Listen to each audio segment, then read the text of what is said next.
Hi guys! Welcome back to my YouTube channel.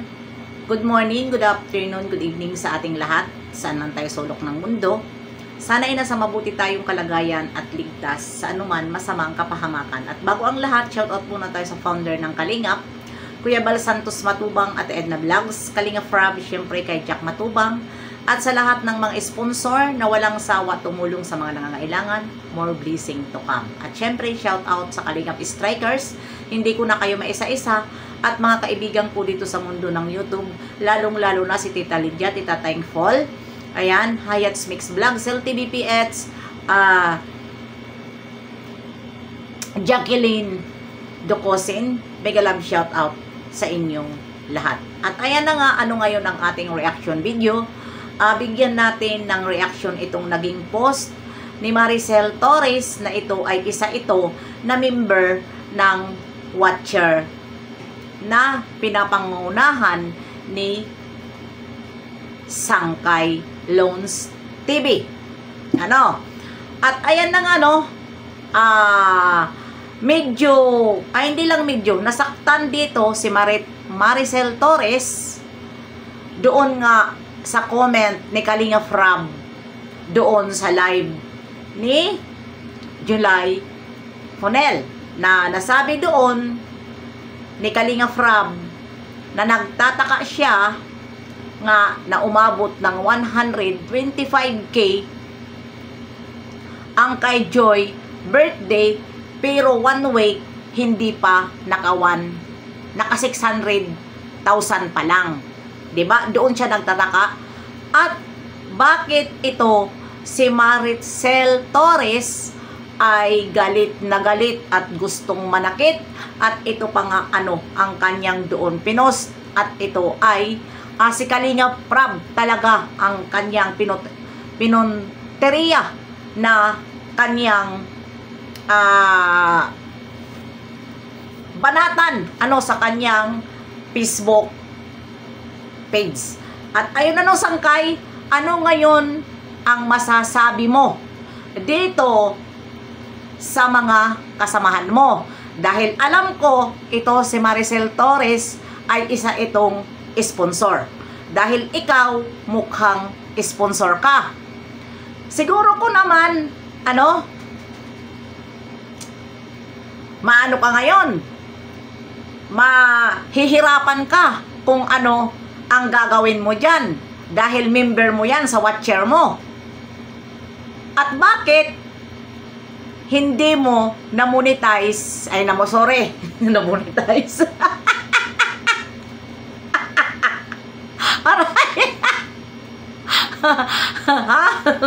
Bakit hindi mo ito napapansin na mga alagad mo? Na-monetize. Oy!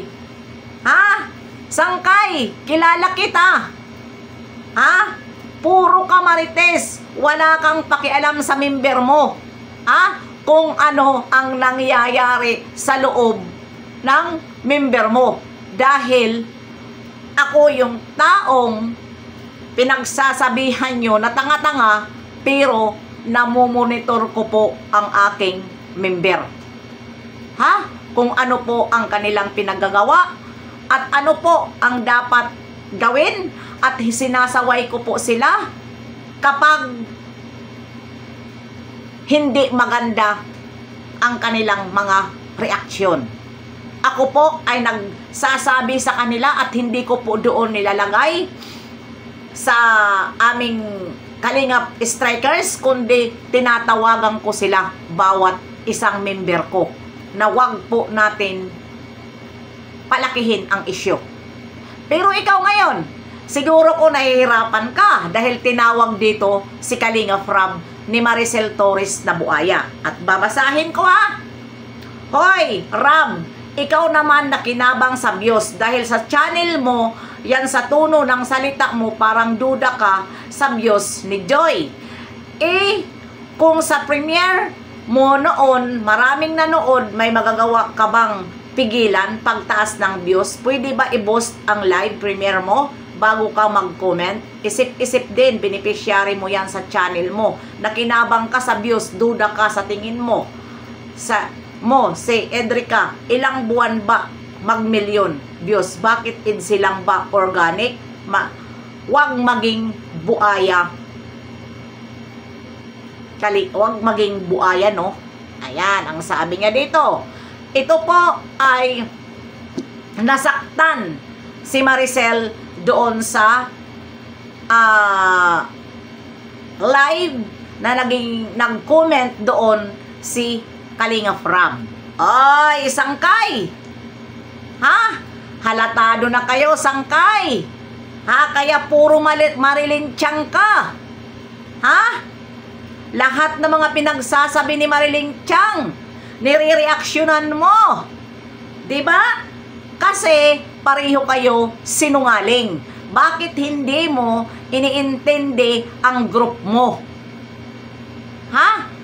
Ngayon, gulong-gulo ang utak mo. Dahil sponsor ang nag-post kay Kalinga Prab. Nandyan yan sa watcher mo. Dahil hayok ka sa mga sponsor, hindi mo isinasali ang mga pipitsugin dyan sa watcher mo. At bigla ka nagkaroon ng group na watcher na wala ka ng group. At nagtaka ako na mga baguhan ang kinuha mo. Pati na yung nag-sponsor kay Midit, nasa watcher na ng group mo. Nagtaka ako. Bakit ganon? Nag-start ka lang, mag-content kay Dan, inangkin mo lahat ng mga sponsor ng Joynat, ng Dan Joy. Diba? Ni Joy, inangkin mo. Kasi nga, mukhang sponsor ka. Ano ngayon? Sino ngayon sa atin ang napahiya?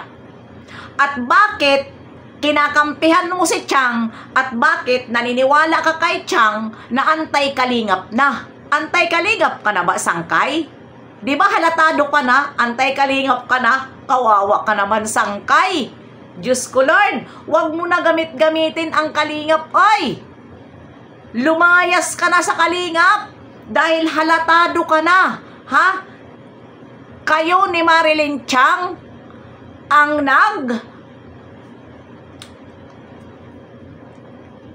naanuhan ng mga basher.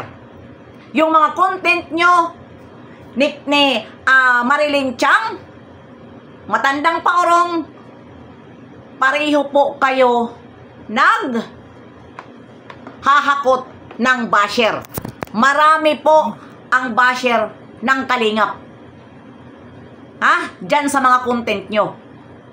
At mamaya sa live, bubukingin ko kayo sa mga GC nyo na ang pulutan nyo si Kalinga Prab. Kaya, halikpwit ka kay Tiang. Hindi ka nahiya? Halikpwit ka sa antay-kalingap? Palibhasa pareho kayo sinungaling? Kaya ganon? Ayan Maricel Torres. Binanatan si Kalinga Prab. Ito po si Marilyn Torres. Ito po ay isa po ito kamember ng Kalingap Watcher. At itong Kalingap Watcher po ay hindi po ito sila kilala. Dahil mga bago yan. Dahil ang kanya noon watcher na member si Cabrox, yung tito ni Rochelle, si Ingrata, at iba pa. Nagka-wala sa kanya ang watcher. Kaya ito po, ngayon, ay alam nyo naman, si Sangkay ay mukhang sponsor kasi hindi yan nakikipagkaibigan pag hindi sponsor kasi alam na des. Ngayon, sino sa atin ang napahiya na tinatawag mong banat bayad? Na trahidor ng kalingap. Hindi ba ikaw ngayon ang trahidor ng kalingap? Member mo? Bumanat? kay Kalinga Prab, samantala kami na pinagsisigawan ni Chang natanggalin ang strikers, pero nandito kami nakikipaglaban sa mga taong kumakalaban sa Kalingap. Pero ikaw, puro ka lang marites. Pati si Sheena, nireaksyonan mo sa pangungutang ni Sheena, samantala ako, 4 months ago ang nakalipas, nangutang din sa akin, pero hindi ko si Sheena pinahiya dahil nasa akin yun, kung pautangin ko o hindi. Pero ikaw, hindi naman ikaw ang inutangan. Bakit kinontent mo? Dahil hayok ka sa Diyos. Intindihin mo ang nakapaligid sa'yo. Intindihin mo ang group mo na lagi binabanatan si Kalinga Prab dyan sa mga upload mo. Lalong-lalo na si Dan ang binabanatan mo at si Kuya Brooks. Dahil dyan ang maraming basher si Kalinga Prab. Kaya hanggang dito na lang. Abangan natin mamaya ang ating live. Bye-bye! See you next live and upload. God bless sa ating lahat. Mabuhay ang Kalinga.